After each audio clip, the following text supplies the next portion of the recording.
তো জানি জন্মদিন উদযাপন করা জায়েজ নেই, কিন্তু আমরা দেখলাম বন্যা দুর্গত ক্যাম্পে শিশুর জন্ম উপলক্ষে আসন্না ফাউন্ডেশন ভালো খাবারের আয়োজন করেছে। এটা কিভাবে জায়েজ হতে পারে? দেখুন, প্রথম কথা হলো যে শিশুর জন্মের দিনটি, যে দিনে সে জন্মগ্রহণ করেছে, এই দিনটিতে বাবা মা, আত্মীয় স্বজন সবাই আনন্দিত, এবং সেই দিনে আনন্দিত হয়ে তারা যদি ভালো খাবার খান, মিষ্টি কিনেন, এটা না জায়েজ পৃথিবীতে কেউ কোনোদিনই বলেনি।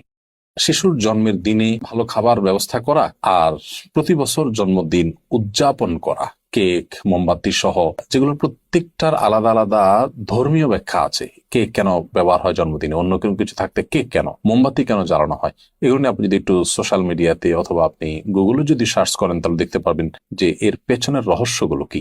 অতএব ওই জিনিসগুলো একটা, আর জন্ম হয়েছে শিশুর, সে উপলক্ষে ওই দিনে মিষ্টি খেলেন, ভালো রান্না করলেন, যে কোনো আনন্দের ঘটনাকে কেন্দ্র করেই তো আমরা ভালো কিছু খাই। সেটাকে পৃথিবীর কোনো আলেম মানে নাজায়েজ বলেননি। দুটিকে যদি আমরা গুলিয়ে ফেলি তাহলে তো ভুল হবে, এবং সেই সাথে এটাকে কেউ ইবাদত, শরিয়ার কাজও মনে করছে না। দুইটা জিনিস এখানে।